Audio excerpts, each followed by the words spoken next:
What are the criteria for good fiction? Well, fiction is freedom. It's imagination without limits. If you can think it, you can write it. Let's say you have in mind a fantastic, complex, imaginary future world. Well, if it's a novel you want to write about it, you just write it.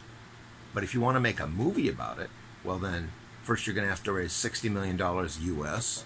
Then you're going to have to get actors, cameramen, script girls, best boys, producers, screenwriters, composers, and then maybe, after all your negotiations with your studio, they'll let you make that movie.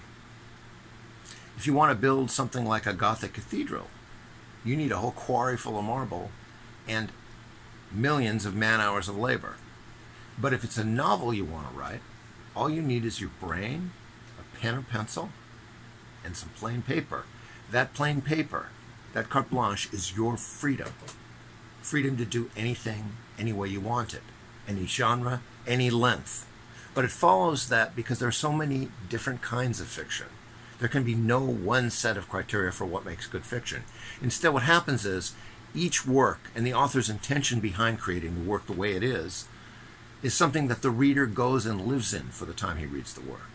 And in doing that, it arouses its own set of expectations in the reader's mind.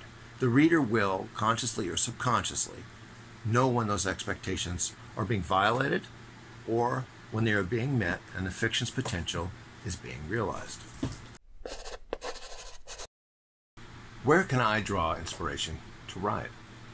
Your inspiration can come from anything as grand as your city to something as small as an ashtray or even a single grain of sand.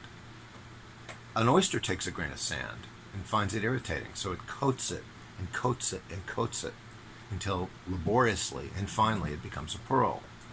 An author takes some hidden stimulus, something you'd never suspect was bothering him, irritating him, or appealing to him, and writes a scene built all around it until it grows and grows and grows and becomes a short story or a novel. Anton Chekhov was once asked by another writer, "What's your inspiration?" And he said, remember, Chekhov had written 319 short stories and was the greatest dramatist of his time. So Chekhov said, anything. For example, and he reached out and grabbed the nearest thing to him, which happened to be an ashtray. Those were the times he lived in. He said, I will write you a story about this particular ashtray and it will be ready tomorrow morning when you wake up. How can I improve my fiction? This course offers 3 ways you can improve your fiction. The first is that you'll continually be reading great works of fiction. These works give us something to shoot for, but they also give us common denominators in our discussion of one another's fiction, and that's the second reason. We're going to be discussing and critiquing one another's fiction continually, and by listening to what people say and feel about your fiction, you'll be able to improve it. And the third thing is not often taught in creative writing courses, but I believe it's essential, and that is how to become a better critic, how to become a better editor. And I will not only be reading your writing, but what you say about one another's writing and trying to help you become better at critiquing it.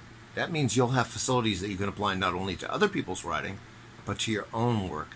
You'll understand after this course how to live in a world of fiction, how to test it, the reality of that world, and determine what makes it good or bad.